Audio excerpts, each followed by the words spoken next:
Otherwise you'll hear yourself, and then we will be live. Give it a sec. I have a quick question. Yeah, go for it. Before we start live streaming, It's okay. We're kind of live, but it's okay. no, that's fine. I mean, I'm okay with that, but I just want to make sure that we're under a Reg D offering, and so we're not allowed to do general solicitations for investment. And I just want to make sure that we're I'll throw a disclaimer in here that no one's being offered to invest in anything. right. We Okay. sound good, and guys, we are live. Welcome to another episode of the Startup Tank, the show where we bring the world's top climate investors and climate founders together to try to get some deals done. Today, we certainly have a couple of those top founders on board. We'll introduce them in a sec, as well as my co-host today, Matt McGraw with Anthro VC. First, Hi, before everybody. we go for it, Matt, you want to tell people a little bit more about you and I just Anthro? wanted to say hi. I've got nothing interesting to say other than I'm the least important person on this phone call. Yeah, it's probably true, other than maybe the two kids or so, or five kids that are riding in the car to school. If I know Matt well. So folks, the Startup Tank. If this is your first time, you can check us out at thestartuptank.com and apply to pitch. We do this first Monday of every month, other than next month, because New Year's will make things complicated. So we'll be a week later than that. But if you're interested in pitching to a panel of climate VCs, as well as our larger climate community and audience, kind of across the world at this point with Climate Techies, it's probably around 14,000. What is Climate Techies? So Climate Techies is the ultimate global climate community for startups, founders, investors, corporates, governments, SMEs, ecosystem players, folks looking to break in this space. If you're looking to advance your career in climate and meet the best people in your sector and in your city to kind of do that and advance your mission, check us out, climatetechies.com. We've got 23 different cities on board for local recurring meetups, as well as 15 different sectors, everything from food and ag to energy, transportation, construction, climate adaptation, everything and more, plus a community of Slack and WhatsApp, thousand plus climate VCs, investors, accelerators, everything in our databases. Everything's thrown now into our membership with Climate Techies. That's kind of the way we've decided to give back, is have a super low priced membership and then give people access to absolutely everything so you can advance your journey or your adventure in climate. Anyways, that's enough about us. climatetechies.com for more details. Be sure to subscribe to the Startup Tank. And now it's time to jump into it. This is Shark Tank, or Dragon's Den for climate companies. No trademarks, etc. We're here to help these companies get great exposure, and none of what you're about to see is a solicitation or anything other than valuable information for those out there. Any founders or any investors that are looking to connect with the founders, you know how to get in touch. And all the companies will have 5 minutes, followed by Dong and around 10 minutes of investor Q&A. And Matt, it is now time to hear a little more about Anthro and what you guys do before we jump into that with the companies. Sure. How you doing, everybody? I'm Matt McGraw. I am currently driving my kids to school in San Francisco, and that's where I live. I've been here 30 years, and I am not a VC by training or trade, but instead got dragged into it kicking and screaming. I have a healthy distrust of the VC ecosystem, I think. But we started, I have a partner who is a blue-blooded VC. I think he's got a Patagonia vest at home behind glass, and he breaks it when we make deals. He's been doing this for 40 years. He's got $1 billion under management, Midas list guy. I, on the other hand, started a company in 2000, right? Basically when the startup world here was falling apart. And it became quite successful. And it was a company called Rocket Science. I ran it for 15 years, sold it, retired.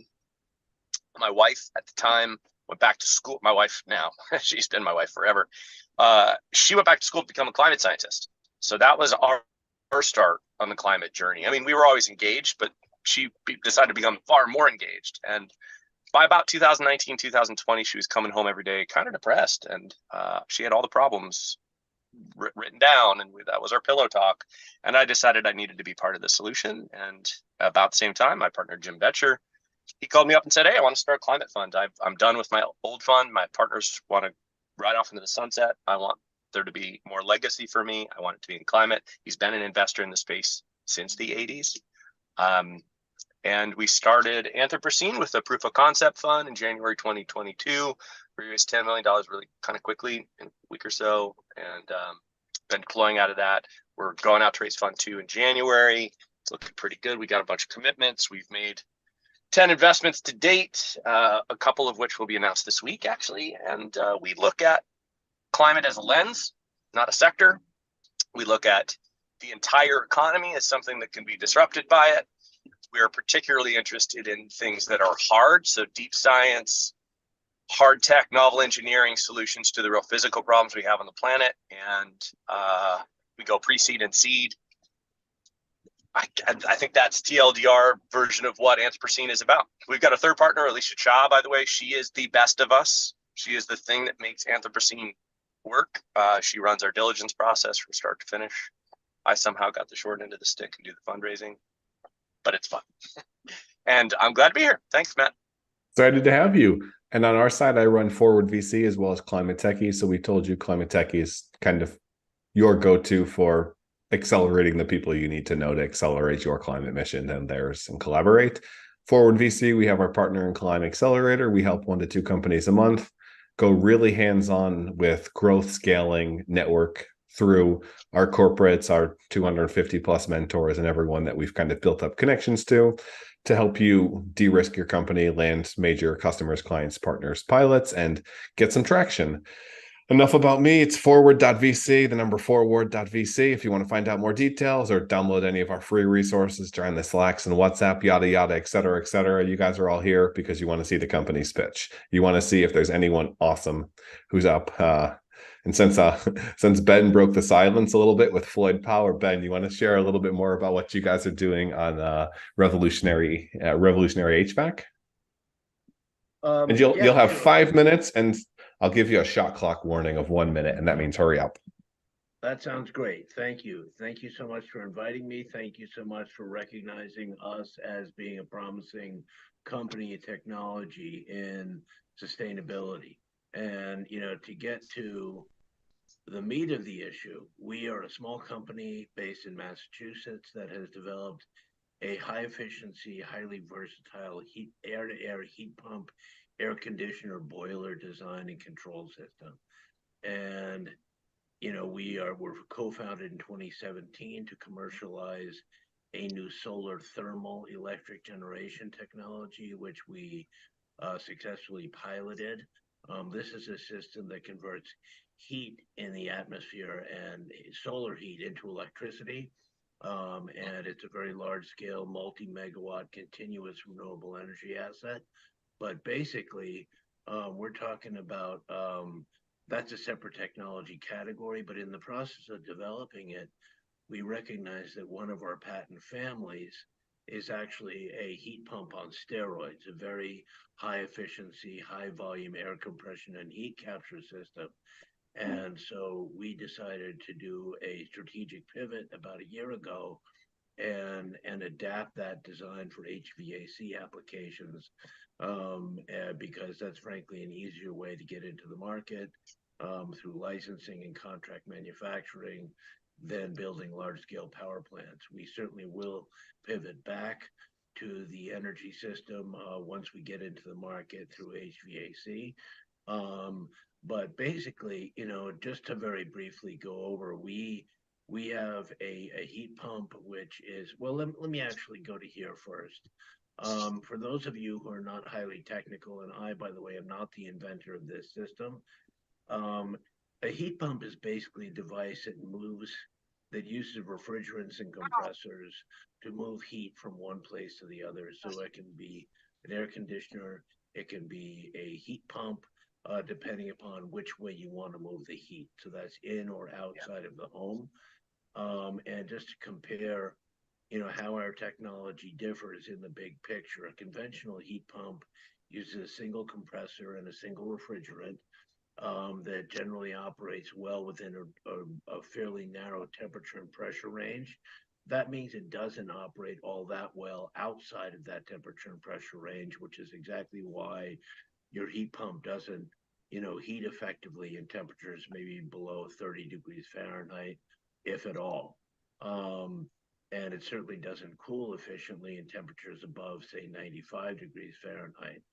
The innovation that our technology embodies is that we don't use a single refrigerant and a single compressor. We use multiple compressors, two or more, with specially selected, engineered, designed refrigerants that are low global warming potential.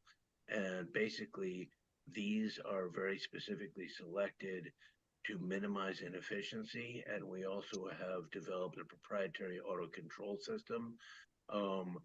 A normal heat pump is mechanically controlled, and there's a lot of inefficiency in that process. Our system has multiple sensors, monitors, valves, controls, so that we're very on top of the energy flow and the physics of the system, so that one compressor and one system doesn't battle against the other. They work harmoniously. And in that way, we're able to eliminate the inefficiency. So how does that actually manifest itself? A conventional heat pump, the best heat pump that's offered by a large manufacturer, recently won a very large prize, and it's touting that it's got COPs, which is coefficient of performance, of 1.75 at 5 degrees Fahrenheit. 1 minute warning. Oh, geez. Well, anyway, look, this is our heat pump. This is the test system. It operates efficiently in temperatures below -30 and cools efficiently in temperatures above 140 degrees Fahrenheit. It also makes hot water. You can use it. It surpasses all cold climate heat pump options available, and it can be scaled and sized for residential applications or the largest commercial and industrial ones. We are not going to manufacture these things. We have every intention of licensing it to very large manufacturers around the world. Obviously, it's a $230 billion a year annual industry. Ours represents a significant improvement in the performance and range of this technology. So we intend not to license to only one manufacturer, but to multiple manufacturers around the world.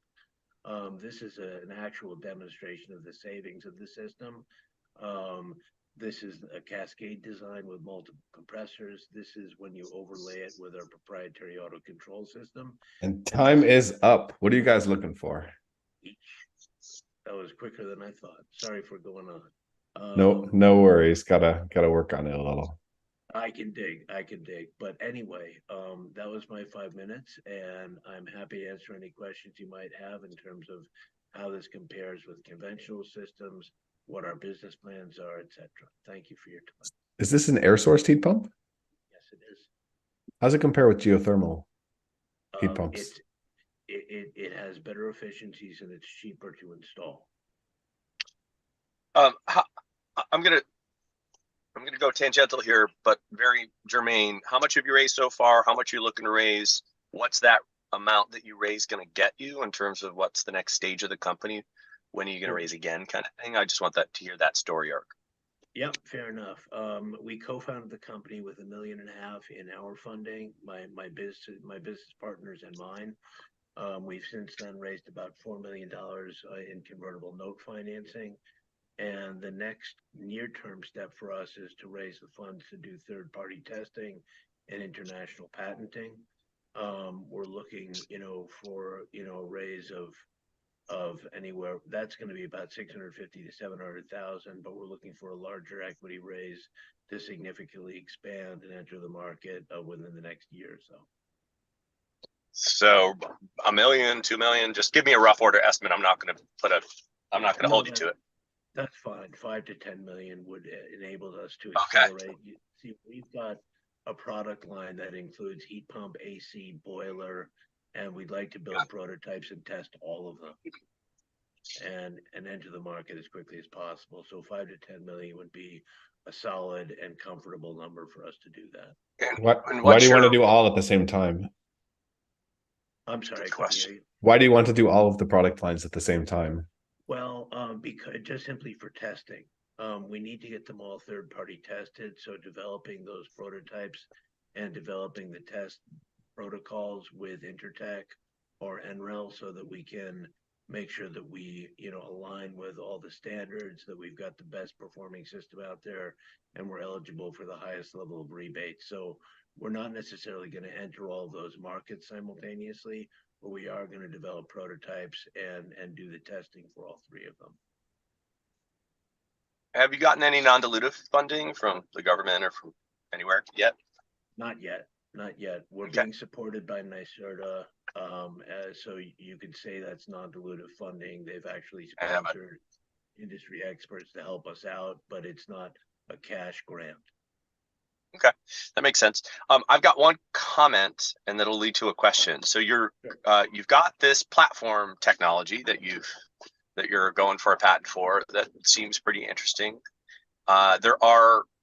It's not a blue ocean. There are other people trying to do similar or orthogonally similar things, and then you've decided, because it's easier, which you're right, to go get with a product first, right? And your product is a heat pump, and it's a pretty cool heat pump, but that's also a crowded market that you're going into. I've seen, and I'm sure Matt, you have too. I've seen dozens of heat pump deals because heat pumps are hot now, which is a funny and weird and very nerdy thing to say, but it's true. Everybody's got a heat pump. Everybody wants heat pumps. The market's blowing up. So you've got, and for the stage of your company, I think you've raised quite a bit of money so far. And that is all to say that this doesn't fit into a very standard VC box. Now, Anthropocene is not a very standard VC, and we see a lot of like complex platforms that are turned into products to get into the market, to prove the concept, etc. We see this story quite a bit, so it's not foreign to me at all, but just wanted to give you context for all of that, because I think you're going to find VCs obstinate in their naysaying, which frankly drives me absolutely bonkers. We're supposed to be risk capital, and I don't think we really are.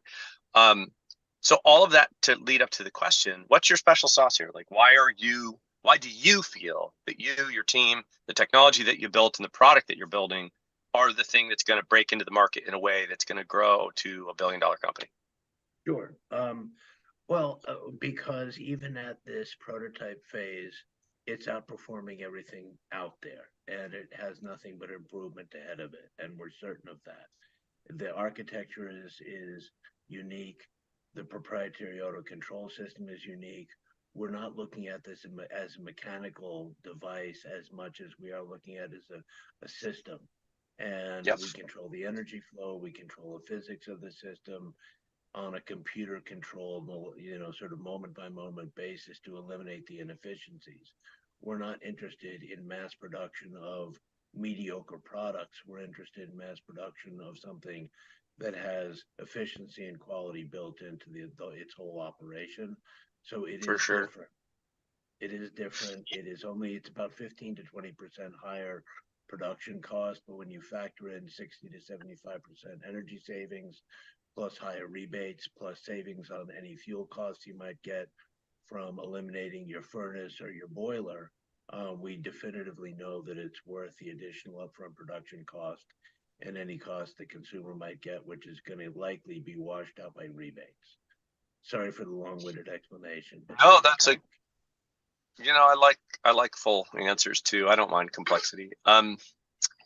So I think it's our job to tease it out, right? So, okay, I got it. I don't think your competitors are conventional heat pumps on the product side. I think your competitors are going to be the dozens of other startups in the heat pump market, some of which are just crap, or repackaged. Some of them are just heat pumps and not full systems, which I appreciate that's your take on this. I think full systems are the way to go. Can you tell me what you think about some of the competitors in the kind of heat pump startup space, which let's all just take a moment to say heat pump startup space is, those are three words that I never thought I'd put together, but here we are.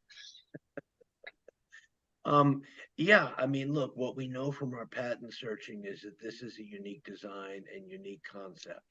And we know from our testing that the performance is simply better than every other technology on the market. And by the way, we know we can iterate this design Yeah, to this do is version one, cryogenic right? freezing and Yeah. to also do low-grade heat applications. So for commercial food processing, canning, curing, other applications that require 350 to 500 degree Fahrenheit heat, we know that the second and third generation of this technology is going to be able to achieve those as well. So we've got more than just the heat pump market we're going after.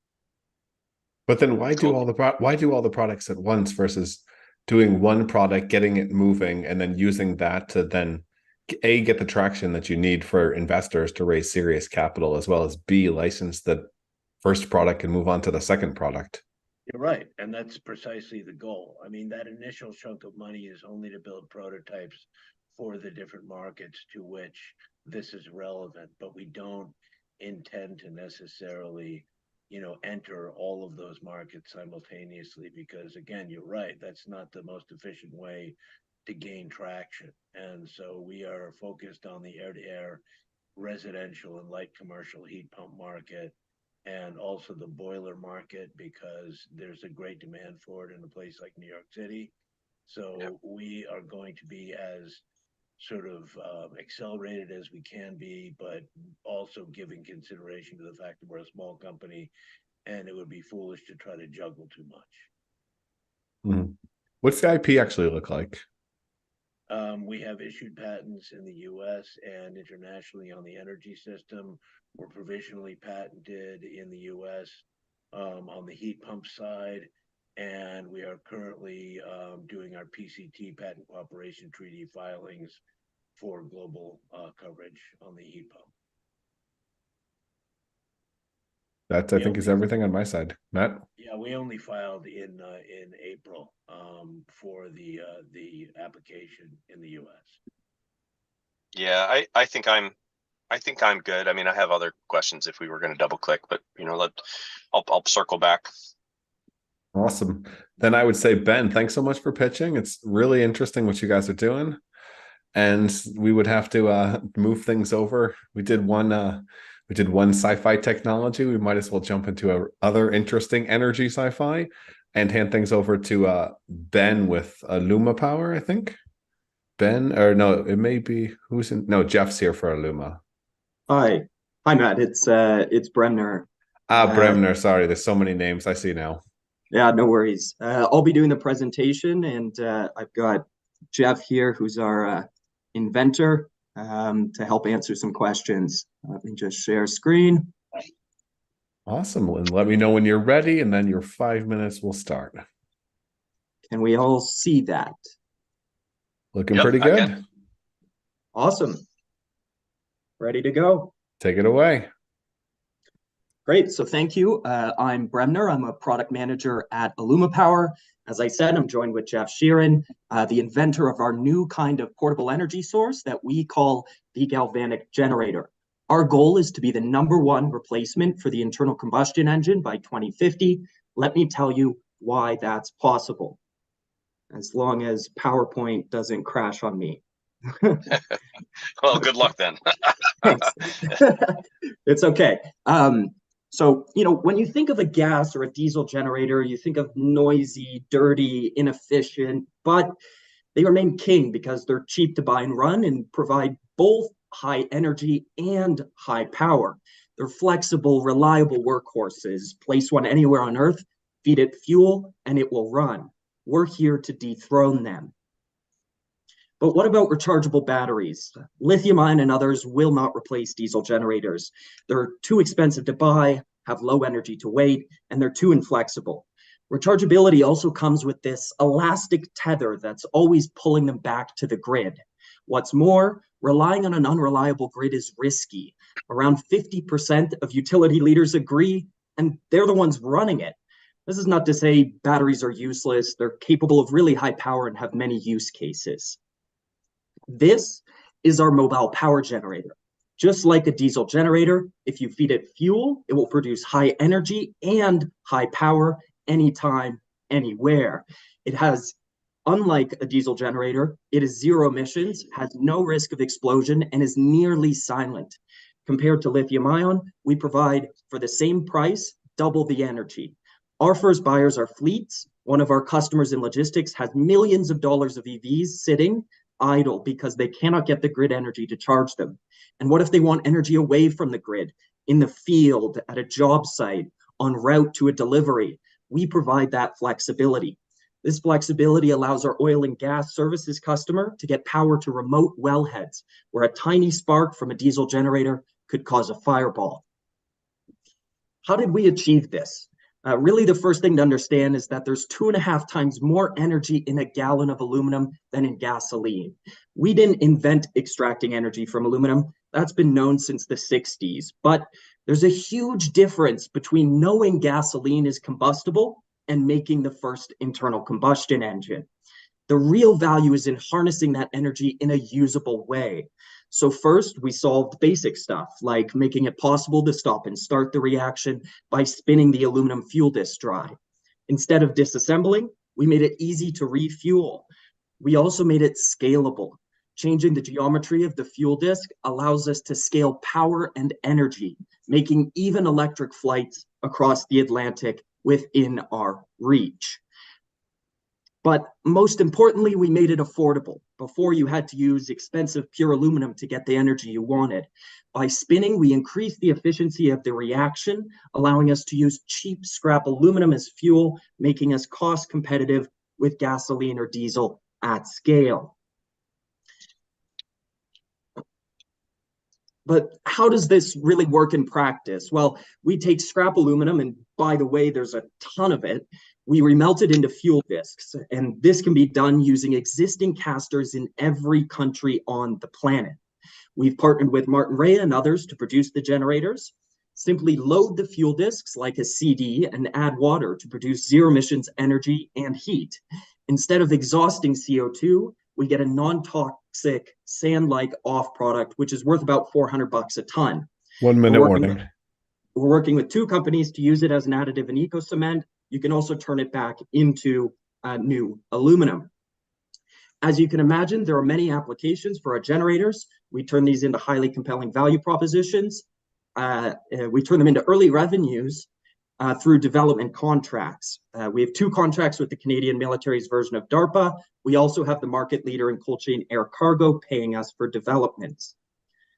We've raised over 9 million to date, another 5.5 in non-dilutive. We have a pipeline of non-dilutive totaling over 18 million. We have third-party validation, which showed 4 times the energy to weight versus lithium ion. The funds will be used to deliver on customer demos of the mobile power generator in 2024. We're also hoping to close on our development funding pipeline for the next generation, which targets propulsion. Finally, we expect a liquidity event in 2027. We're raising 7 million at 50 million pre-money, just over 70 million fully diluted post-money. This gives us 24 months of runway. After our first close, we have only 1.2 million unallocated, and we're looking to allocate in mid-December. So let us know if you're interested. And time is up.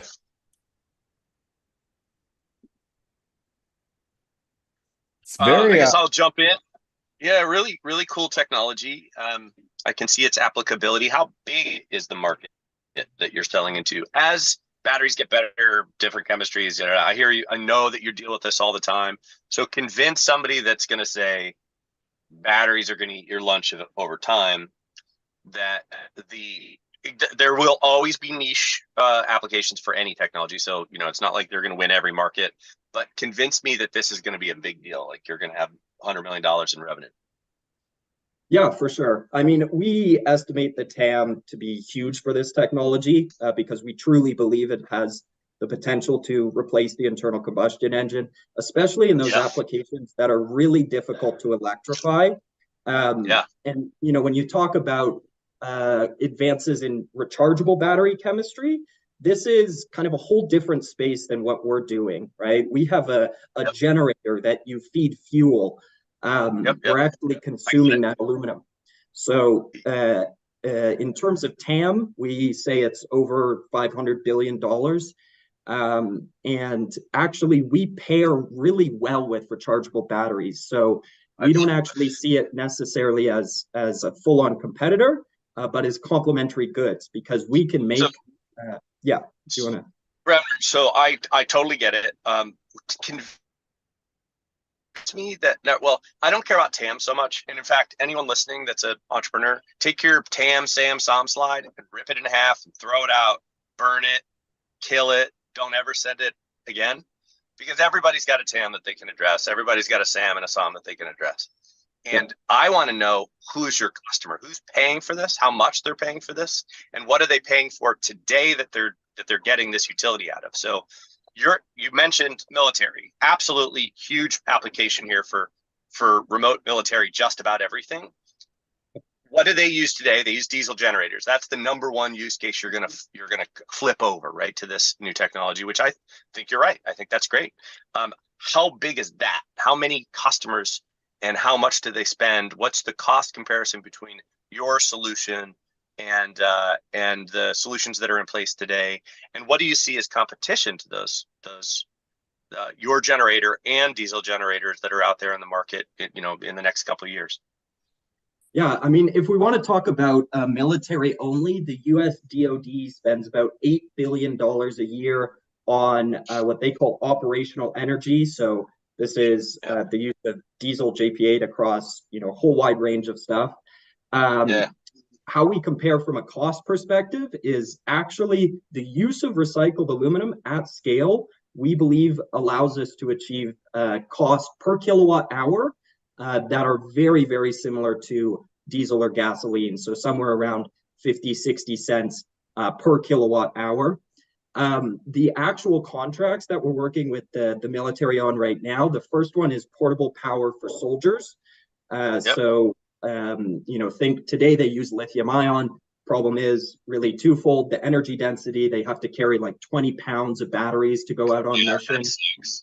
I know that market really well. Yeah. And then the other one that we have with the Canadian military is actually for transporting blood products in planes and to the front lines. And so because you can actually fly our battery, lithium ion's not a competitor there. Nickel metal hydride is, but nickel metal hydride is not energy dense at all. So we have a super big competitive advantage there in terms of the duration that you're allowed to have for keeping those blood products cold to get them to the front lines. What about shipping? What do you mean? Sorry.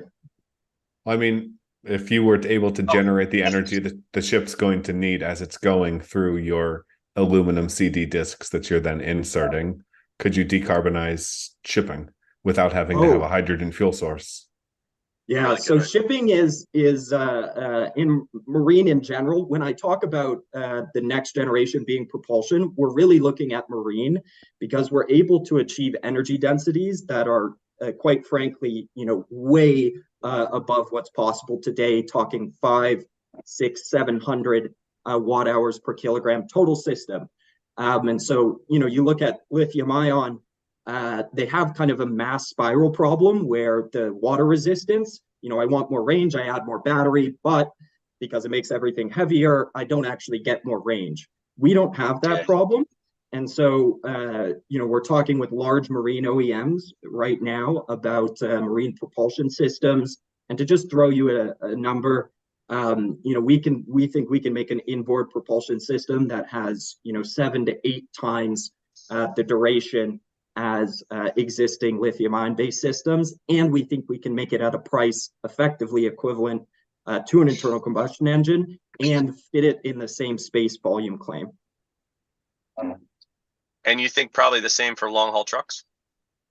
Long haul trucks is another one that's attractive to us. Like really for us, where we think this is suited is all those applications where it's really difficult to electrify. So long haul truck, heavy machinery, marine, kind of gridless charging like we're proposing here. So we see a ton of value there. And this is a platform technology at the end of the day. So the answer is yes. Who are your competitors besides Inertia? Yeah, so we have, there's another company called Finergy out in Israel who is doing the fundamental chemistry that we have here, which is called aluminum air. Finergy, they use sort of the traditional style of this battery where you have this fixed plate of aluminum versus ours where we're spinning it. With the fixed plate of aluminum, it not to get super into all the details, but it really causes a lot of issues. First of all, you can't refuel it. They actually have to take the battery back, disassemble, and then refuel. The other thing is it forces you to use pure aluminum. And your energy cost using pure aluminum is just simply not competitive. You can't hit the same cost basis as gas and diesel. In your post revenue, you've got those 2 development contracts. That valuation's pretty steep for where you're probably at revenue wise, but how much revenue do you expect to book in 23 and then in 24? 23, I believe, is around 3.5, 4-ish million. 2024 is, I think, 4 to 5 million. That's when we're actually deploying the first customer demos of the mobile power generator, where we go into full production in 2025. Okay. Interesting. Yeah, the other thing is the non-dilutive, right? So we've received a whole bunch of non-dilutive, which the government seemed to like us, and which is awesome. as you know, provides a lot of leverage for you guys. Yeah, VCs love our non-dilutive friends for sure. And obvious use cases all throughout government, so I understand why they're interested in you. Well, specifically like rural community backup power facility-ishness could be something like this if you want to get a decarbonized version of that. It is a very technical term here in Switzerland. Well, we're in Canada, Matt, it's Jeff. We're in Canada, and our northern territories would very much like to get rid of diesel generators. They're standing on permafrost that's starting to thaw, and they're right. So they want to make sure. And ours is Canada. Yeah, I would very much like them to get rid of diesel generators too. I'd like everybody to get rid of diesel generators. So I'm with you on that. What about developing world applications? Yeah, so this is something we've been approached by a number of people to look into, and the developing world we see as pretty attractive. It's not our first market. We're really focused on North America, but the developing world has a lot of characteristics. First of all, they've got a lot of aluminum, right? The beautiful thing really about this is that the infrastructure to make this work exists already everywhere, right? Yeah. You have people who can cast aluminum every country on the planet. There's scrap aluminum in every country on the planet. You don't need specialized infrastructure to deliver the discs. It's just a disc of aluminum after all. And so, developing markets is something that eventually we'd love to address. Yeah, just a comment. The drop-in nature of this solution is always attractive to me and the people and my partners at Anthropocene. We think like rebuilding the way that we do things in the world is a tall order. People don't like that. So you could just replace our existing generator with something cleaner and easy, then you have a chance. You said cost comparisons are good, but you didn't say exactly what those cost comparisons are. Am I taking that to mean this is a little bit more expensive? No, you shouldn't. I mean, I'll tell you right now, the mobile power generator sells for about $350,000 US dollars. If you look at a hydrogen equivalent, they're about $550,000. And with hydrogen, you also have the issue of the platinum catalyst. You use it too much, all of a sudden I've got to replace that catalyst, which is like 50% of the cost of the stack. For lithium ion, we are about 50% cheaper on a per kilowatt hour capital cost basis. I get it. I would look at the cost curve of hydrogen. I'm not sold on hydrogen, by the way. I'm not a hydrogen religious zealot, nor am I hydrogen's never going to work. So I'm not on either end of the spectrum. But, of course, they're wicked expensive right now. But the governments are spending a mega ton of money on infrastructure for hydrogen, but that is a new infrastructure. So I think you've got a different application. So I think you have a lot of opportunity in developing world, either to go to their governments or to go to people like Pepsi and Coke and say, you guys have pretty much polluted the environment with your aluminum? Do you want to put the facilities in place in the places where you're producing to then give them the clean energy sources, clean up your own kind of garbage or problem, and create local sustainable jobs? By the way, we'll give you the positive PR of doing all of that. What do you think? It's a little better than just greenwashing. Yeah, for sure. Strong. Mm-hmm. Awesome. Very, very cool. Very cool. Well, thanks for presenting, guys. I would say we move things along to our next company of the night. And while I'm doing that, if you're looking to find your ideal investor, we've got a database of 1,000 of them on climatetechies.com, as well as our climate solutions database if you're trying to find partners.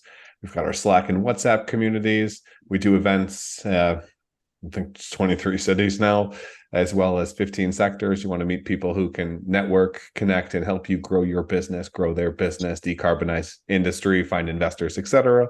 climatetechies.com for all of the details and much more. Now, how about we switch things over a little bit and go into insurance? Anna, you want to go next with ResilienceAI? Sure. Hi, everyone. Can you all see me? We see you. You are now in charge and on camera. Great. Let me just, sorry, share my screen here.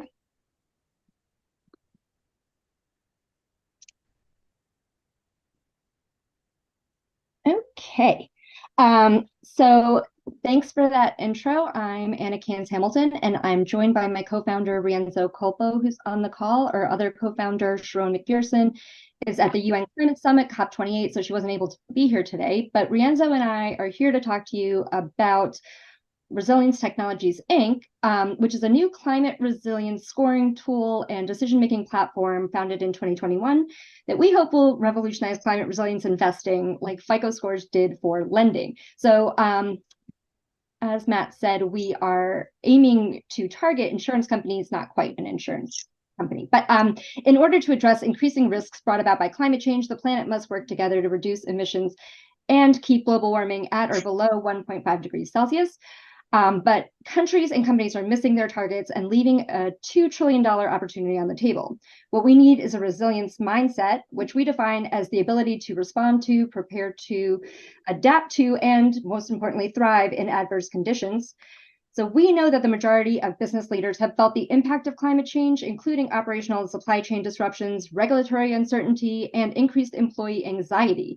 Despite the growing pressure to act from regulators, boards, customers, shareholders, and their employees, they're not taking the actions that really move the needle, like developing climate-friendly products and services or updating their existing facilities to make them more climate resilient. And why is this? Mainly because they don't have the right in-house expertise and tools to analyze climate risks and make decisions. Businesses need affordable, reliable, and accurate tools to enable these decisions. Otherwise, they're losing out on opportunities to invest $2 trillion in resilience, which is what the World Bank says we need in new resilience products and services annually. They're also losing money, over $330 billion globally in 2022. And they could lose nearly half of the operating cash generated from their ongoing business activities between now and 2050 due to climate change. Our tool aims to change that and become as ubiquitous as the FICO score, which unlock credit for millions. We have worked at insurance companies and asset managers and heads of industry, and we understand their pain. We are building a fast, accurate, and affordable resilience scoring tool that uses hyperlocal data across 7 subdomains and 139 factors to provide actionable insights. Our tool and decision management platform does not require integration into legacy systems, making the onboarding process painless, and it also plugs into existing data reporting systems to enhance ESG and compliance reporting and decision-making. So we know a lot about resilience, and more importantly, we care. We've all started businesses to address these issues and also have deep relationships at insurance companies, global banks, investors, and industry. So we know their pain points and also what drives them to make purchase decisions and why businesses don't close the value action gap. Also, because we're looking to process data across trillions of data points, we require access to serious computing power and a cross-section of professionals from data scientists to ESG specialists to bring this together. And that's what we have in our technology partners at the Luxembourg Institute of Technology, known as LIST.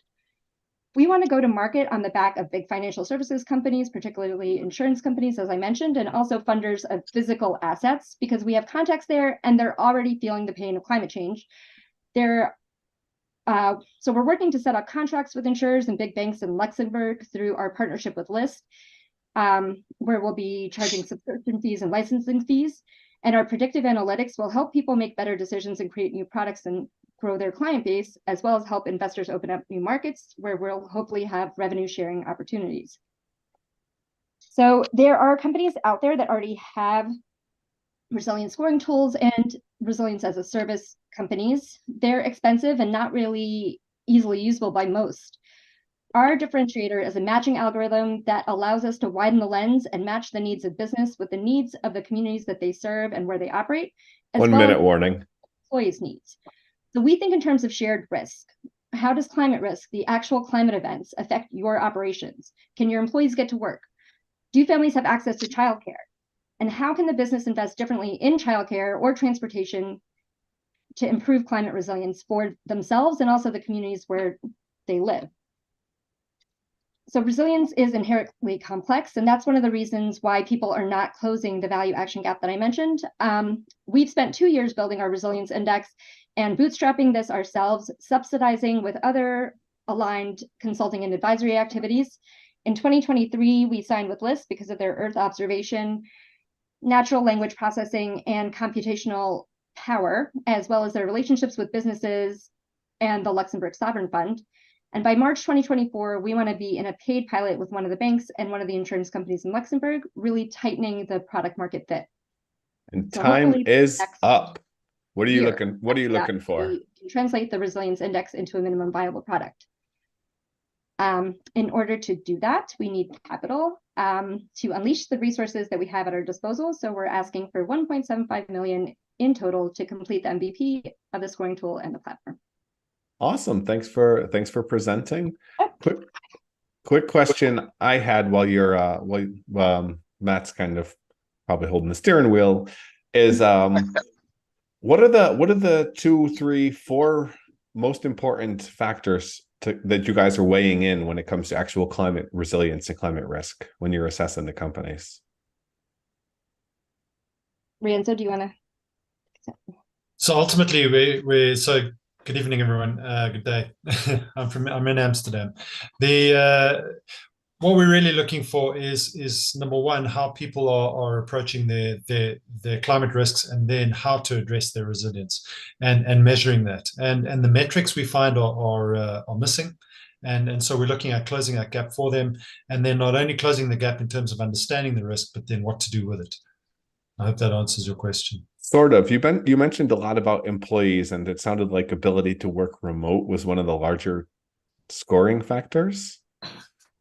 So that's an example of one of the risks that companies face. Certainly, one of the organizations that we're looking at is a fast food chain in the US that is facing, and in particular in the state that they in Texas, they're facing significant operational challenges as a result of climate change, in particular moving into winter now, and that of course impacts their ability to trade. And so that's an example of one of the resilience factors that we would look at, for argument's sake, the impact on the community, which is the people they employ. I got you. I thought initially you were saying that was kind of one of the most important for most, and I was thinking that's one of the least important for most businesses. But now it makes sense that it was just for a specific fast food. Yeah. Anna, do you want to add?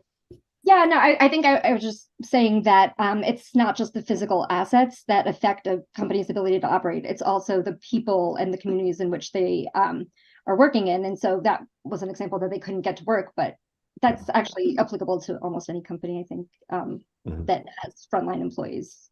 So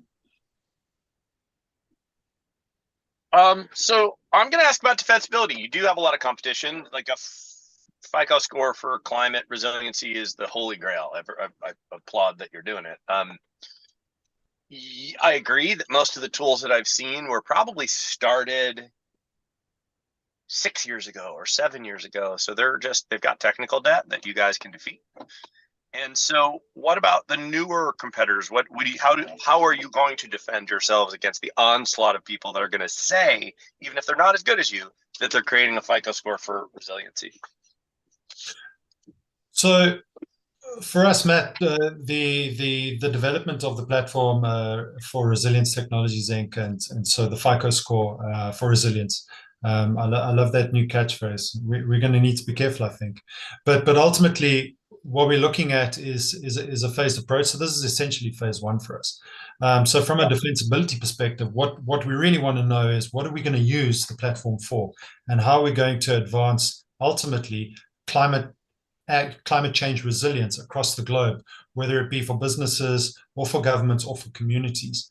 And what we're really looking at ultimately is, and this is the end game, if you like, and that is using a tool like this to quantify the metrics around resilience so that we can drive resilience understanding and resilience investment so that we can build resilience in communities. And that is our end game. Building that bridge between businesses and communities that benefit that the businesses benefit from, and so the defensibility is really in that this is step one in a multi-phased approach. How do you deal with the unknown unknowns? Sorry, just one thing. The tech is critical to the success of this, right? Because of the importance of using real, solid, and immediate data to make localized decisions around resilience for companies, for communities, for governments. But ultimately, the technology is going to become a tool, and so we really want to bring all of the best technologies together to create that ultimate outcome. How do you deal with the unknown unknowns and the butterfly effect of we think something will cause one thing and it does something very, very different? The honest answer to that is we grapple with that every day, and I don't have a clear answer. I like that answer. Yeah. What are you guys struggling? One of the biggest challenges, sorry to interrupt, but to add to that, one of the biggest challenges that we've had is constant iteration, because we get a constant different levels of input in terms of getting to MVP, and the importance of iterating so that we take what we think is a really good idea and testing that against market feedback. But it's a constantly moving target, so it's a challenge every day. You have to pick one sector or vertical to focus on because they are all going to have very, very, very different risk factors. And we have chosen insurance as a starting point because of the direct impact that climate change is having on them commercially, and of course on their client base and their proximity to the communities that are impacted by climate change. So then primarily the climate risk for the properties that they're then giving insurance for. Okay. Yeah. Fixed and movable assets, absolutely. So the impact of climate change and climate risk on supply chain and the impact thereon through insurance, etc. So yes.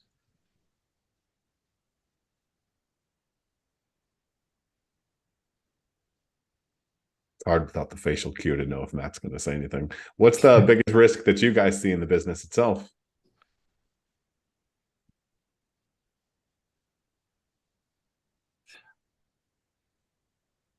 There are a number of risks. I guess the biggest risk is somewhere in something that Anna said earlier in terms of the crunching of the trillions of data points.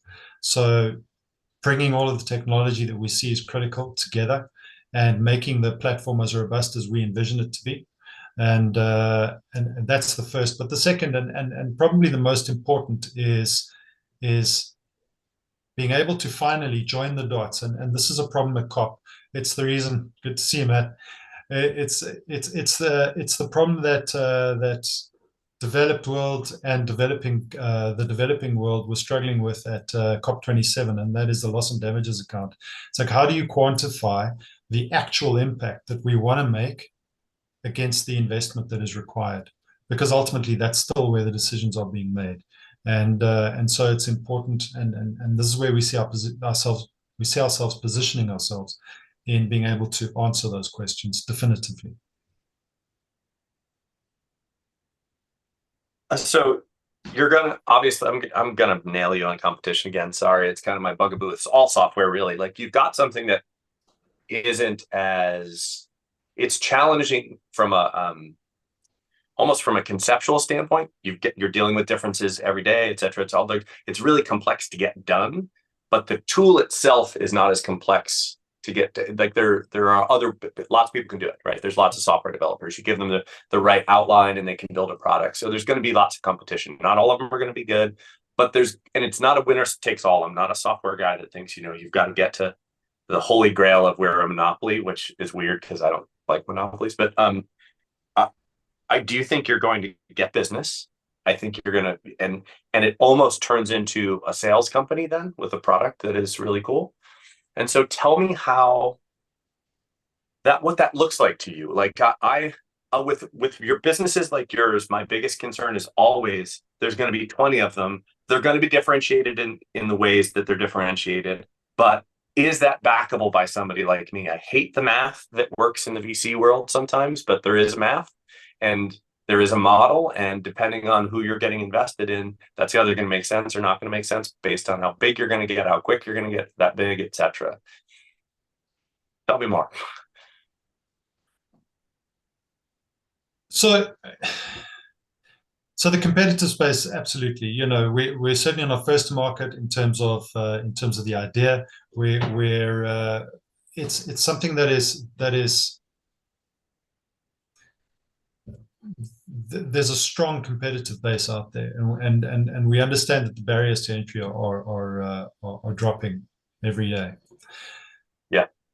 It's what we do with that information, and I think that becomes a differentiator. So ultimately, it's not about, of course, it's about the data, of course, it's about the software, of course, it's about the technology and the quality of data that we create or how we crunch that data. But it's the insights that follow. And what we've seen so far in the marketplace is that there's some great tools out there, and that's all they are. They're a tool that give information out there. But I like to say, the famous saying is knowledge is power, and I don't agree with that. It's what we do with that knowledge that gives us the power, and I think this is where we're stopping short. And what we're looking to do is to take that knowledge and take that data and really turn it into insights and actionable outcomes with businesses and partner with them to create something that makes a difference in terms of their resilience. And that's where businesses we find are stopping. Well, certainly in our industry. Strongly agree. The advent of the internet proved that knowledge without action is not indeed power. But if you're great at the action part, why not partner with the players who are good at the information part and say your product's kind of great, but also kind of sucks unless we add this on top? So that's a play. We've got that in the playbook as an option. But what we found, and again, full disclosure, because that's how we roll. We've reached out to a number of very, very big organizations in the market, either as customers or industry partners, and they've loved our ideas and they've run with them. So we've kind of felt that we need to build it, and at the point that we're creating that impact that we're looking for, that people will have a better lever to partner with these big companies that are established.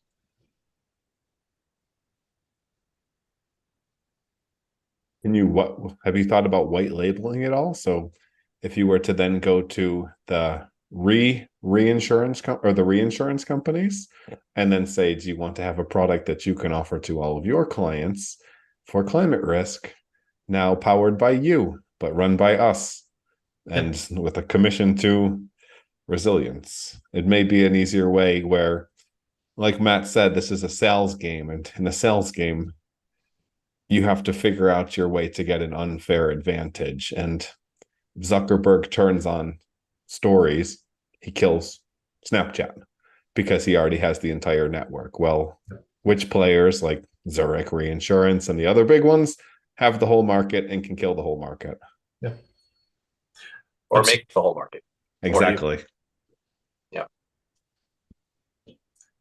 So that's definitely part of it's one of our it's one of the strategies that we want to employ. We're at the stage where we want to develop the MVP so that we can then take that next step. And that's definitely one of the plays that we've got.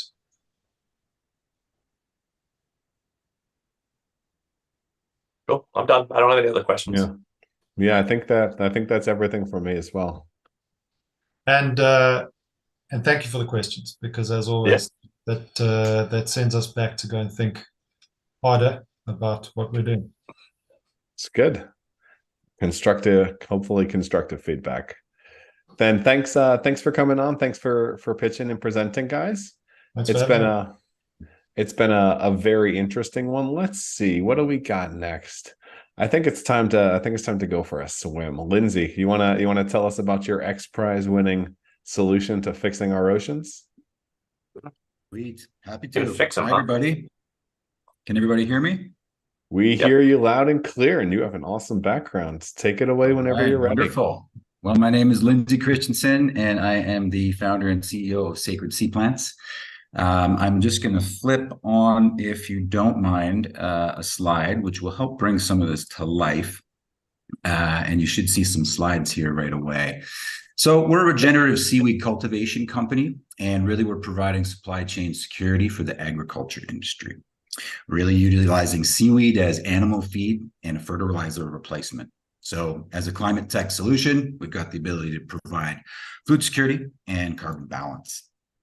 So we've got some global problems. We know that this is a climate pitch, but why this problem? Really because 50% of the kelp forests are in decline or have become extinct already. So I posed the question to the group, what would happen if we lost 50% of our terrestrial forests on land? We'd be freaking out a bit because we'd be losing a lot of important resources. And just like those resources on land, so are kelp forests and sea forests. And if they continue to disappear, we lose food webs, food security, oxygen supply, and CO2 removal capabilities. So we're having this existential moment. It's like, uh-oh, there's a blue problem, right? So what does that mean? That means blue opportunity. And what that means is sea forest permaculture. So why our solution? Because we've got an open ocean marine permaculture solution. And it's an XPRIZE validated platform to grow seaweed in the open ocean on repeat. So rather than getting a 1x crop yield that you may get from a seaweed farm near an intertidal farming operation, we could take this to the open ocean, get access to deep nutrients, much deeper below. And now we've got 4 and 5 harvests per year. So that 5x is production. We can get about 200 metric tons of seaweed per year, in addition to 80 metric tons of carbon removal from each platform per year.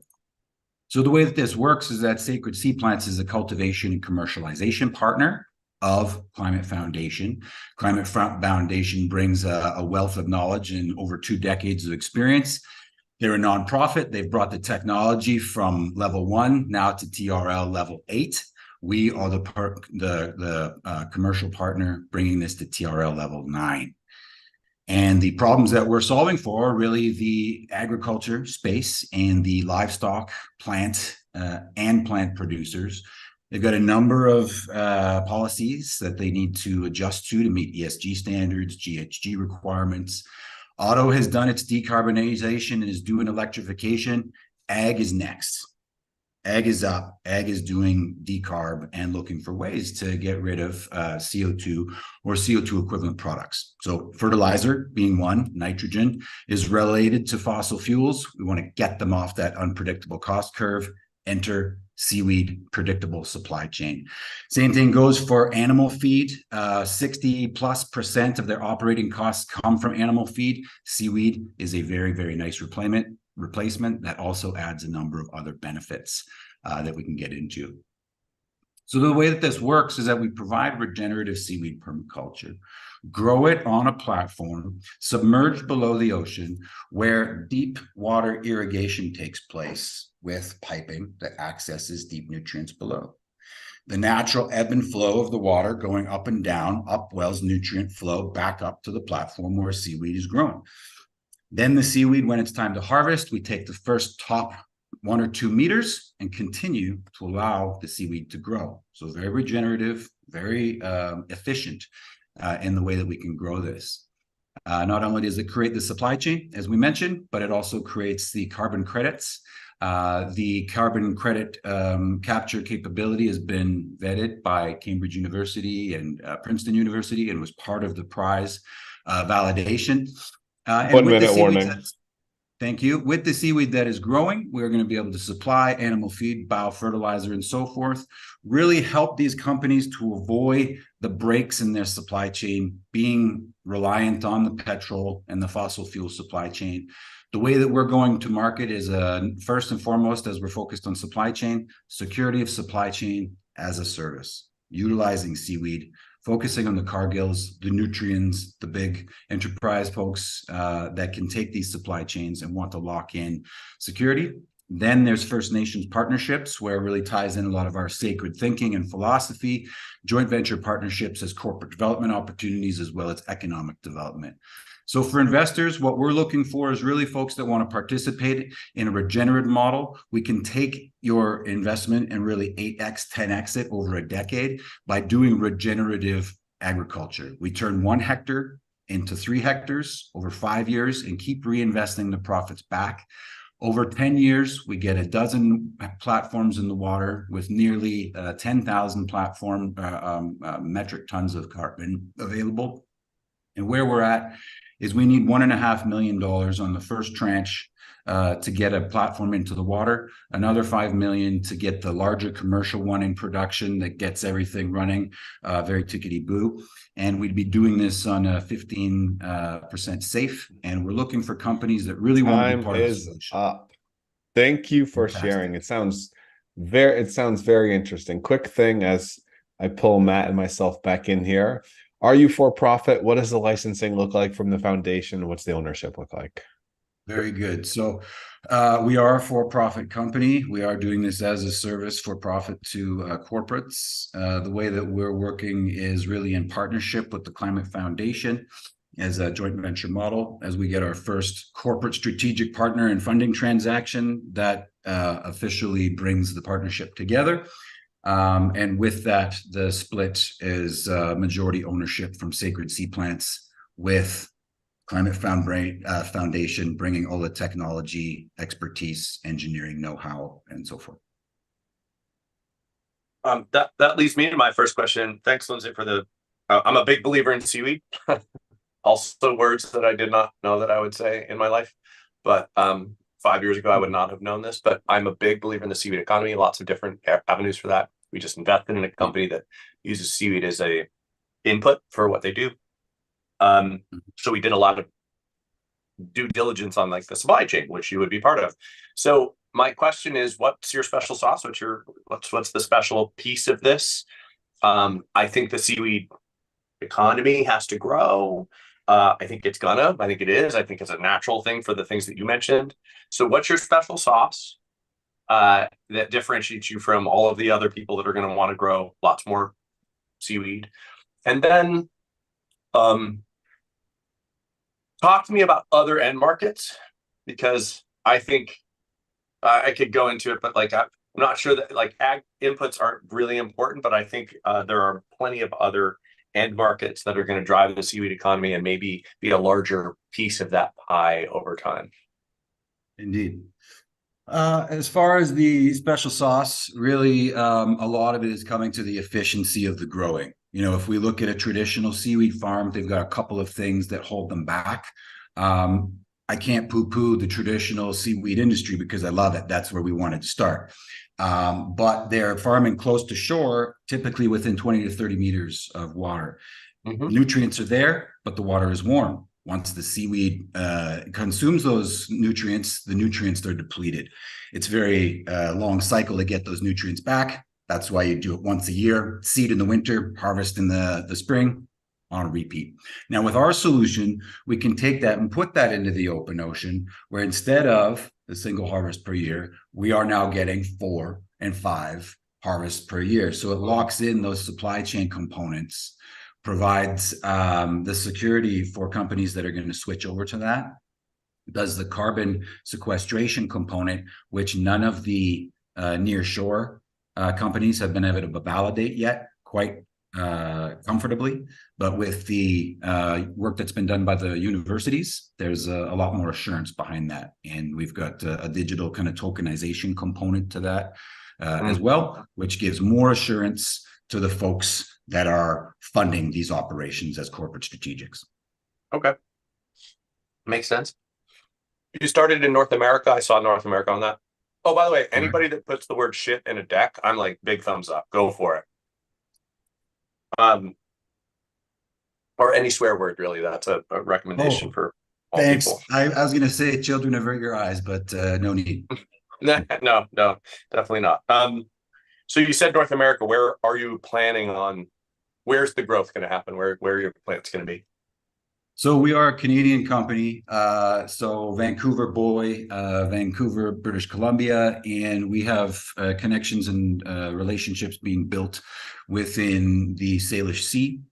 There's a number of Indigenous folks and a number of First Nations folks there that we've been building relationships, and a number have indicated their strong interest that they would like to help and be first. Okay, love that angle. So those models are a little different. It's more of a joint venture model where we bring an opportunity as corporate development to those folks. That would be between Vancouver and Vancouver Island primarily. Okay. That makes the project management easier in the initial stages, and we can scale from there. I love the economic development piece too. I like that you're bringing in First Nations peoples. So, one more question: economics. So, what's this company look like in 10 years? Margins, how big, etc. Yeah. So, if we look at one platform, what we're looking for funding is a 1/4 hectare. That funding is $1.5 million. That would give us an additional, let's say, 18 to 24 months runway. We'd prefer to do that in tranches with 1.5 to start, and with the commitment of 5 to build the full commercial 1 hectare tranche. And with that, then we can produce 200 metric tons per year of seaweed. Okay. We have the project insets available as a carbon credit dividend for scope 3. So there's additional value there. But then as we build that up, we can, as I mentioned, turn 1 hectare into 10. At 10 years, the value of the supply chain goes from taking one platform at the beginning, doing 200 metric tons per year. Over 10 years is the 2,000. And then if we sell that at $2,000 per metric ton, with 200,000 metric tons of seaweed accumulated, that's $400 million generated in supply chain revenue from seaweed alone. So that's 1 hectare transforming, regenerating into 10 hectares and generating those regenerative revenue. Sorry, too many. Yeah, you get what I'm saying about that. That makes sense. How's the price point compare of the products you actually want to sell or compete against? Well, we would be looking at costs for fertilizer as well as for animal feeds, and typically you're looking at a range of between $2 to $3 per kilo US. So we believe that with the economies of scale and then locking in and applying all the other supply chain components of a traditional fossil fuel reliant fertilizer, needs nitrogen to fertilize the grains, et cetera, or needs nitrogen, and all those components, that we can bring that down at least by about 30%. So that's being conservative. Yeah, we don't want to go too aggressive because seaweed has a lot of great things going for it. And one of the things that we as an industry need to do is be conservative in our estimates. Do you have any local or like preventative deacidification effects on the local ocean? Good question. There's a lot of R&D that can be done, guys. We have picked our spot in the ag space just to kind of look at, we can prove what we can do for ag. We can do feed nitrogen above land. Below the ocean, we can provide the food webs. We can provide some food security. We could do ecosystem development and biodiversity and habitat development. Deacidification is one of the things we could do, but at some point we have to just close the curtain and say, these are the things we're focused on as far as providing validation for. I'm not sure if you wanted to swing back to your other question, Matt, about other ed applications, or if you guys had more questions. I mean, just that the price point was relatively similar. Like what I was thinking is you could have a reverse not in my backyard approach and go to the places with the best coral reefs in the world and say, we'll deploy these, help you create sustainable local agriculture and protect your coral reefs longer, which lead to XYZ amount of tourism. And then the ROI is real easy for Australia. Tell me more. All you got to prove is that these would improve the local conditions of at least where you were farming them. And I assume you could probably get some serious money from Great Barrier Reef. There was some solutions to use eDNA as well as satellite data to see the biodiversity within a water sample within a 50-kilometer radius. So I think in similar nature, the deacidification testing would be quite similar. Mm-hmm. Just food for thought. Good idea. Since you're making call for thought. Yeah, since you're making food anyways. Yeah, food for doggy thought. Anything else I can answer for you guys? Why not grow and scale faster? If you are having a positive impact, why not make the impact more than regenerative? Well, you said you wanted to raise one round and then grow profitably from there to continue expanding. What about multiple sites, multiple platforms? What about raising a lot more money from people like us? Well, raising, not necessarily right at the beginning, but once you kind of improve the concept. Well, what we've been trying to do is make kind of a too good to be true offer to corporates that could get behind this to be a funding partner. That way we get investment, that way we get traction and a customer that will buy the seaweed immediately. So the corporate strategic, that's one model. As you also heard, the indigenous model, that's kind of a 1-by-1, but also has the regenerative capabilities. And then the approach that you gentlemen just mentioned, which is a possibility. It's just kind of choosing the lane, like which one at any given time. And it could very much, if we raise more money, just keep putting it into our own platforms and start selling supply chain to the pet food industry, the innovative food industry companies, Matt, the folks that want to try and get seaweed to hydrogen, seaweed to ethanol, seaweed to biodiesel. Like there's a number of channels, as you mentioned. Yeah. Well, because you could go to different companies and say, do you want to buy and help protect part of the ocean and have that be part of your supply chain? And again, give you the positive PR. So let's do better than greenwashing. And fun fact, I was employee number 3 at Plastic Bank as we wrap up here. And I created one of the world's first plastic collection credits. And that was exactly the model was, listen, you have all this trash going into the ocean, ABC bottler won't be named, and you have all this trash there. What if you could clean that up and put the money into people's hands that are living below the poverty line and secure the supply chain? Now you've got this wonderful loop of telling a beautiful circular economy story. There is no greenwashing because the proof is in the pudding. We want to do the same thing for seaweed. So if that aligns with you folks, we'd love to talk further, and I really appreciate the time today. Because it might align with Pepsi. If it's not with Coke. Yeah, you might as well play them a little bit against each other. I think it's interesting. I wish you the best of luck with doing it. Again, happy to talk about the accelerator later if you're interested, but we got to also keep things moving along. Indeed. Thanks again for the opportunity. Yeah. Awesome. Thanks for presenting, Lindsay. And then we have our last company of the night. If I can just find Alex with Good Agriculture. Speaking of regenerative agriculture, let's take it back to the land. Hey, everyone. Can you hear me okay?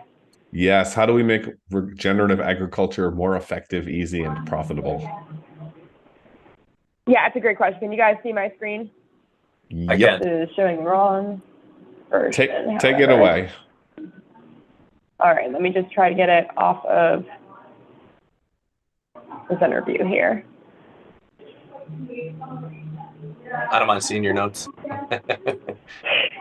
This is really just a test of can I do it without the nose. Anyways, hi everyone, I'm Alex with Good Agriculture. We are a farm business management platform, and so we help regenerative farmers do more of what they do best, which is focus on the farm operations. So we've helped several dozen farmers save time and increase their profitability, and we are building a platform that will help us help thousands more. And I know you guys are probably familiar with the regenerative agriculture thing and why it's so exciting, but just to give the quick overview. So we lose topsoil so fast in our current agriculture system that we have 60 years of soil left. And the effect on climate is when the topsoil erodes away, all of the carbon that was sequestered in that soil gets released into the atmosphere. And so actually half of the excess CO2 we have today is because of 10,000 years of agriculture. Luckily, this means this is a reversible problem. So farm on the left is a conventional farm, and this is how like 99% of farming is done today. So very capital intensive, lots of chemicals involved, and you see that the soil is left bare and ready to kind of blow away or wash away into the rivers or go places where it's not needed.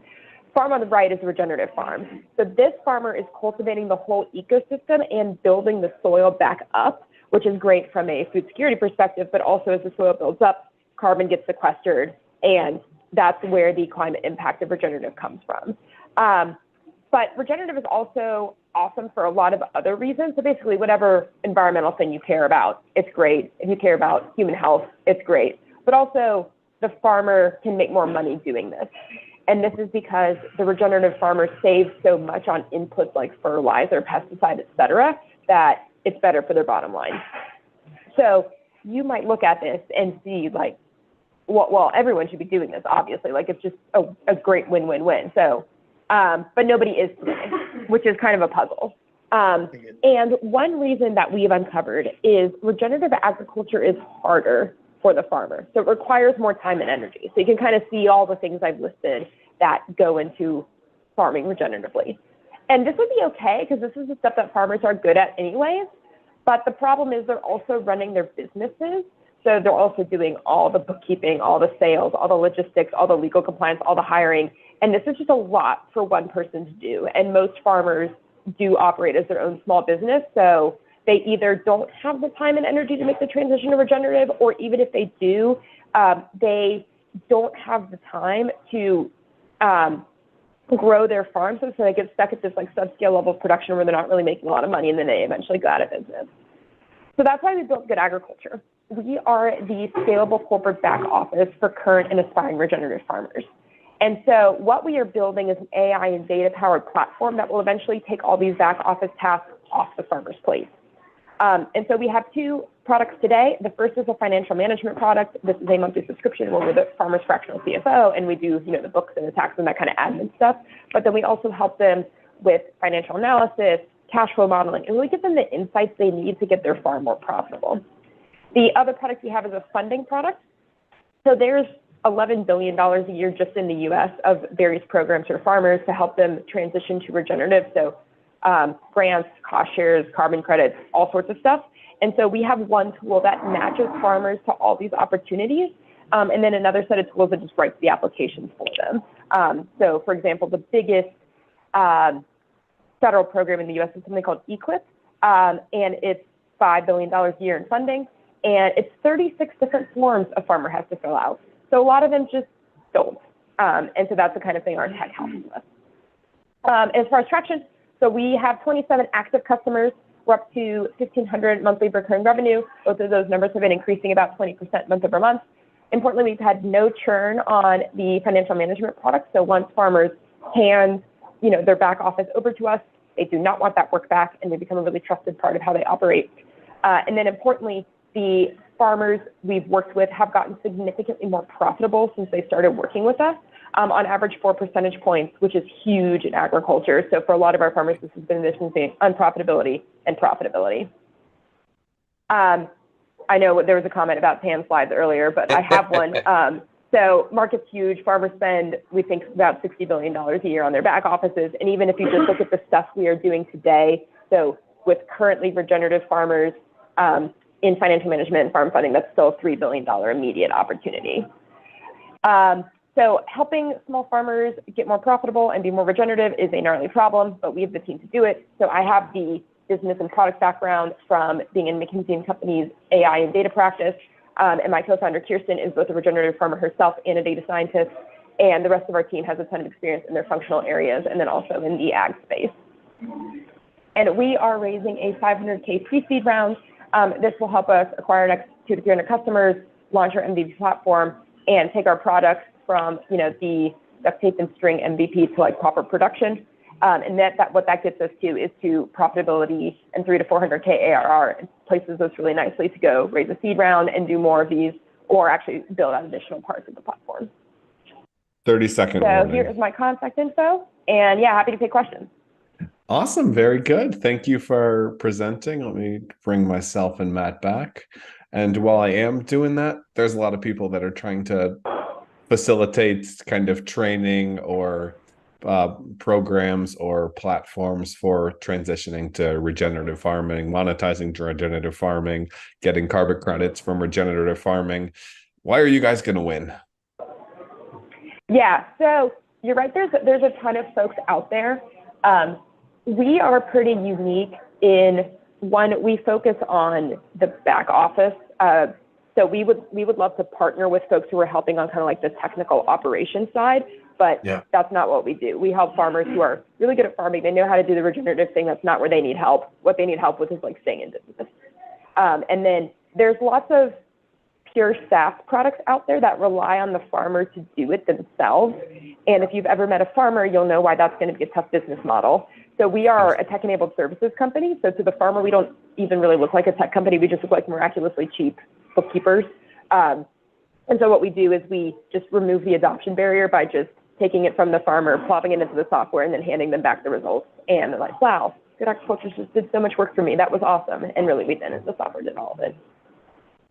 You said a lot of true things there. Full disclosure, my wife is a regenerative farming nerd, and it is probably amazing. The biggest vector that I had into this whole climate world was her focus on food security originally and on kind of a micro scale, community scale through public health, and then food systems and agriculture and regenerative agriculture. I'm surprised I'm not like shoveling shit on a regenerative farm right now. I'm also a 25-year veteran of the software business market in San Francisco and the startup market. So I understand the end market, and I understand the tools that you're building. I think that you should define farmer better, because and maybe you don't, because a lot of people just think farmer and they think of people out hoeing the field with their hoe, right? And that's not how the world works, right? It's gigantic agro businesses, farm workers that are screwed. Lots of things going on under the hood there that I obviously I know that you understand. Who is the person that you are trying to sell this to? Like, what is your user persona that looks perfect to you? Yes.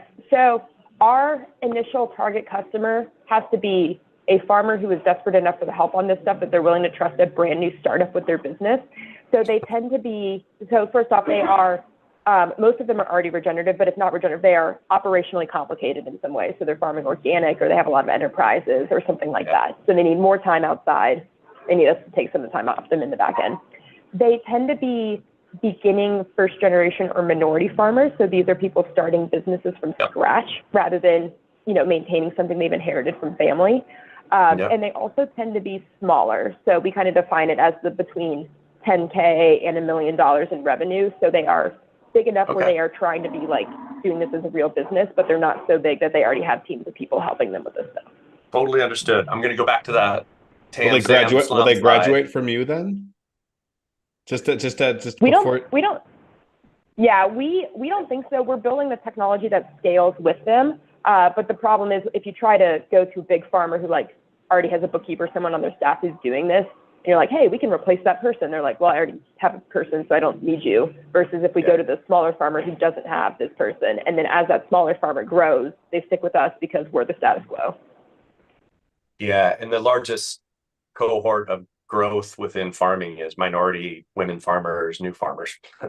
The old businesses are going to try to get rid of a lot. Anyway, my other question is, how big is that market? I mean, how many farms are like that now? Because, you know, when I think of farming, unfortunately, I think of industrial scale farming and not this, and they wouldn't use your tool because they would try to build their own and fail, and then they'd come around at your enterprise product that you'll put out in 5 years.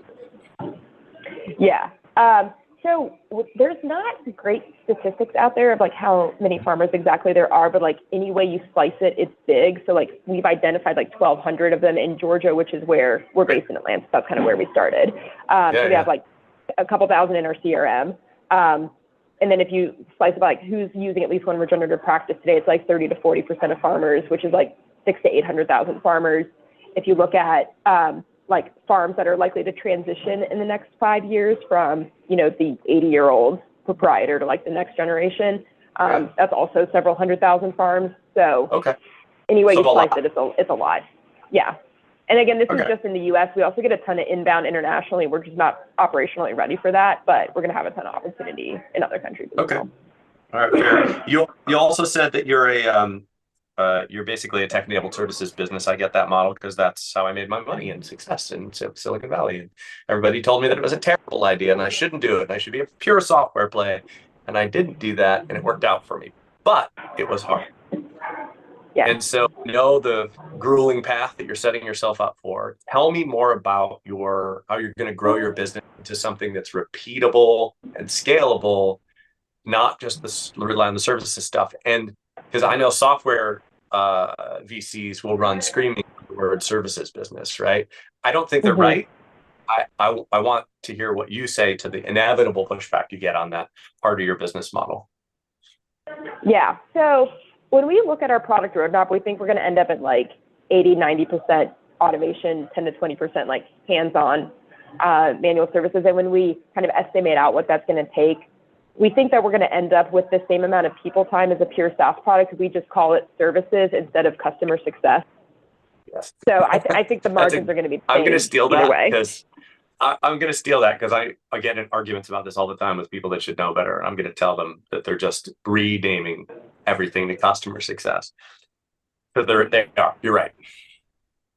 Yeah. And I when I was a consultant, I worked in some very, very, very large customer success organizations.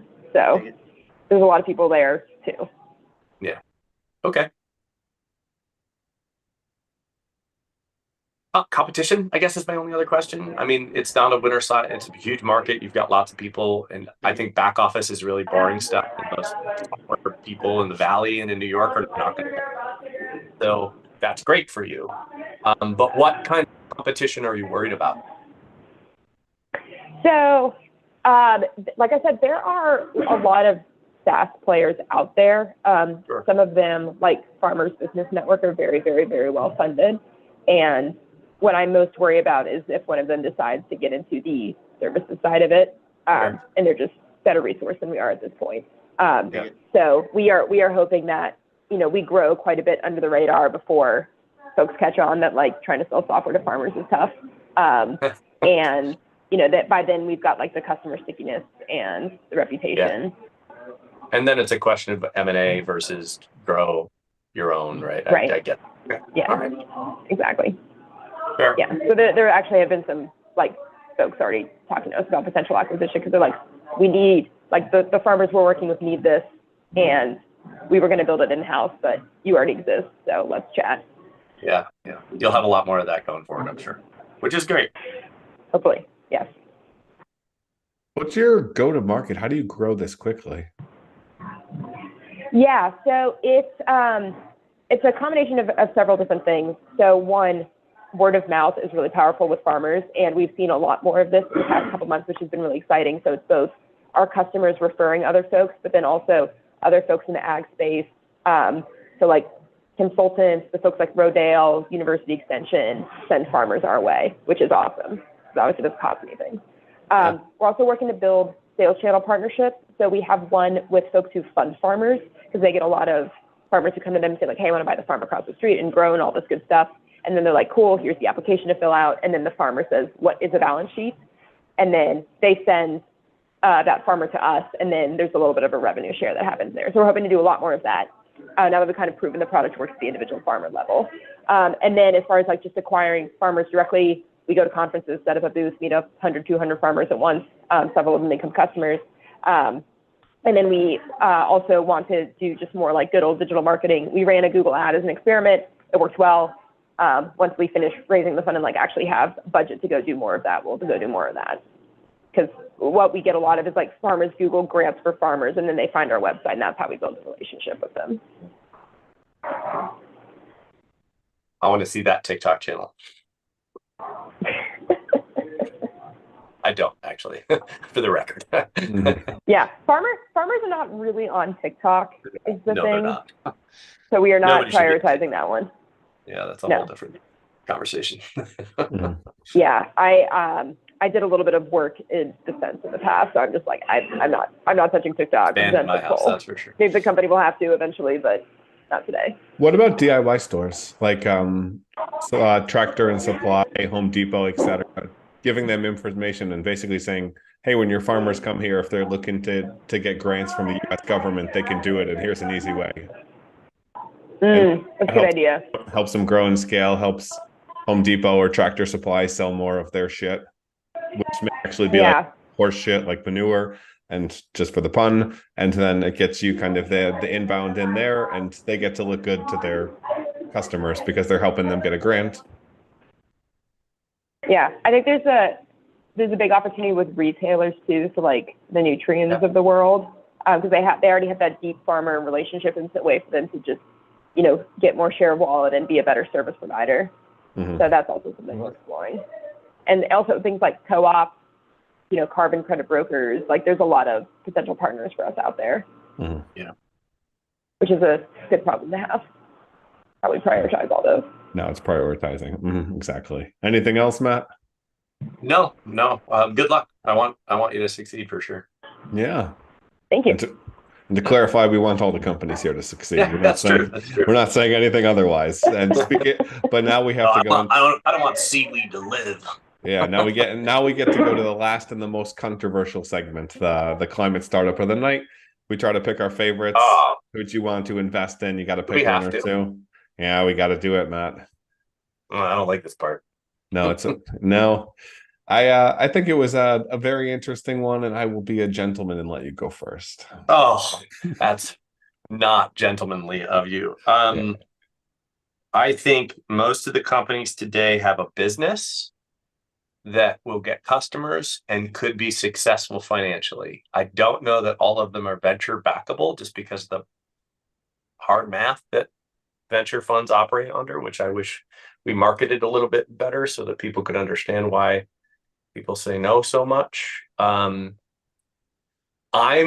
shied away from software for a long time, right? I've dove, as you know, I'm deep tech hard science guy. So, but my background's in software. So I think it's going to be one of the last two, either seaweed or regenerative farming, two sides of the same coin in a way. Can I just say that those are the two that I would back. Those are the two that would be most backable from my perspective. I think, I'm going to stop there, and here I want to have a conversation with you so that we can come up with an answer cooperatively. Yeah, damn. I'm thinking as well. I was a pretty big fan of Sacred Plants and what they're doing. I have similar questions about necessarily the scalability, how fast it can be done, how big and profitably, as well as super stacked. From our perspective at Anthropocene, we love to see companies with stacked benefits, multiple benefits up the right. And seaweed is just it's nothing's a silver bullet, but man, it's pretty shiny, that bullet that they've got. So especially deep sea. Yeah. So I like what they've got going on there. I know that market really, really well because we did this deal with a company called Polyware that we invested in. And so we just looked at the supply chain and so I understand that market. I think it's growing. I think they've got something. They're growing into North America. First Peoples combination is a climate equity argument that I'm a big fan of. I like all of that. On the other hand, regenerative farming, if I don't put my vote behind regenerative farming, my wife is going to come in from the other room and slap me. So that there's a good, strong vote there. But I also think that there's two difficulties in regenerative farming, because it is better in literally every way for the farmers and for the economy and for the soil and for people on the planet. So it infuriates me that it's not the default.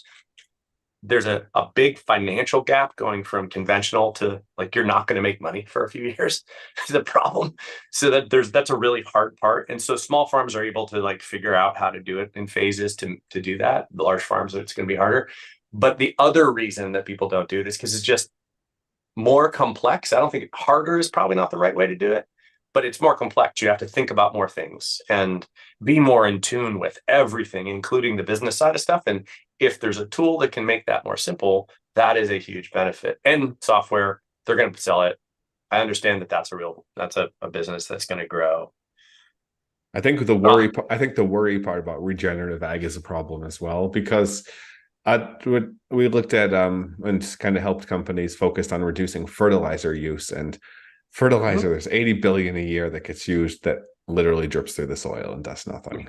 And the problem is, if you put a little extra on top, it might help and it won't really hurt that much. And if I don't do it and it ends up being bad, then it's kind of like the water is going to be a big driver. Food basic food security is going to be a big driver. I think in general, people also just are like sick of agro business, like large scale industrial farming. So I think, and look, even if the niche hits a 5% growth rate a year, that software business is going to be able to be successful. So but you're right, like big scale industrial farming isn't going to they're going to get dragged kicking and screaming into whatever is better because they don't care. It's not a business. They don't care about farming. It's not about soil, plants, no, animals. I don't even mean big farm. I don't even mean big farm. I mean like Joe, who grew up, and he's actually Joe Jr. because he grew up on his dad's farm. And well, if we miss a harvest, we're out of business. And if it's not enough fertilizer and suddenly it doesn't grow, well, maybe more is always better than too little. So it's kind of like There's a lot of federal and state money now going into regenerative farming. Yeah, because it's better. It's because it is better, and it's better in all ways. Yeah. Power is a way. Food resiliency, food security. There's a multitude of strategic national reasons that's true. And then the pitch. That's the pitch from the left is it's climate. Pitch from the right is don't you want to be a real farmer? Like it's real farming. And you'll need your truck. You won't not need your truck. And so I think either one of them is backable, and I think either one of those companies could make it. And I'm not going to choose. I refuse to choose. I would say both. I would say both of those. I would say good agriculture is easier to back because it's software. Sacred plants is cooler to back because it's XPRIZE seaweed. And then the other two that I liked a lot as well were, I feel like Aluma and Flooid Power, both have. I'd have to look deeper into the deep tech to see how it really stacks up. Heat pumps are actually incredibly problematic, air source ones, because when it gets real cold, everyone's energy needs surge immediately at the same time, which is there's just so much noise in the heat pump space. Again, words I can't believe I'm saying, that it's really hard for me to see the forest through the trees there. The internal combustion replaced by aluminum, that's pretty cool. If it works, that's pretty cool. About the end markets to vote confidently for them, but I do think that's a real net win for. I think there's something there too. Yeah, if the tech stacks up, I would probably give them number one or number two, but it's always a question. So then it sounds like sacred plants and kind of good agriculture, like 1 and 2 A, B kind of thing. That 1.5 each. Yeah, there you go. You heard it here, folks. We have sort of decided to not totally decide. Everybody here this was one of the better lineups we've had, guys. Congratulations. Awesome job, everybody. If you stayed tuned until this point, hit the subscribe bell on YouTube, for God's sake, so you don't miss this. You can subscribe to our newsletter where we'll send out city meetups, sector meetups, VC databases, solutions databases, all kinds of free goodies. You can find it all just climatetechies.com or forward.vc. Either one will take you to everything. Don't ask us how it's separated at the moment. We'll get to that a bit when the UX UI is improved. And Matt, where's the best place for people to find you, learn a little bit more about Anthro? I am literally putting that in the chat right now. It's Matt at anthro.ventures is my email. My LinkedIn is also on the chat, and feel free to reach out. And one other really important question: why are you wearing a jacket indoors in California? Because I don't have heat in my house, because Okay. I tore out the forced air system 5 years ago when we started redoing my house in San Francisco, because it's San Francisco, it doesn't really get cold.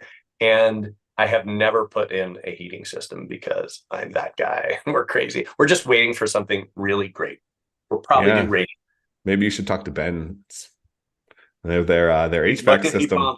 I hate forced air. It'll probably be radiant because I like how that feels. We have radiant in the warehouse that that I run an incubator accelerator out of. So yeah, we just are lazy too. We just haven't gotten around to actually doing it. Okay. So I wear coats inside because my house is cold. Okay. Sunglasses at night. May I have permission to say one final thing?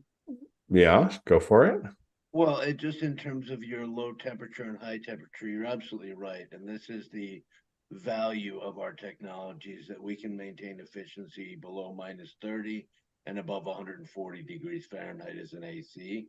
And we can also do hydronic baseboard heating with hot water. So Matt, maybe you will do an install somewhere down the line, but anyway, and sorry for the halting pitch, but it's been a busy morning thus far, and I'm happy to sort of deep dive into the technology with anybody who's interested. Don't worry about it. Everything's all good, and the construction industry moves slow as it is, so you want to not overwhelm them too much. Thanks everybody. Thanks everybody for coming on and pitching. It's been a fun one. We'll let everybody take off.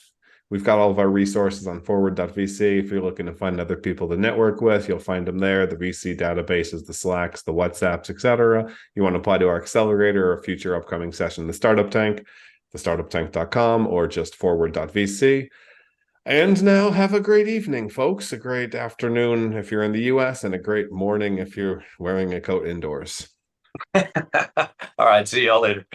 Cheers, Thanks guys. again, Matt. Thanks again, guys. Matt.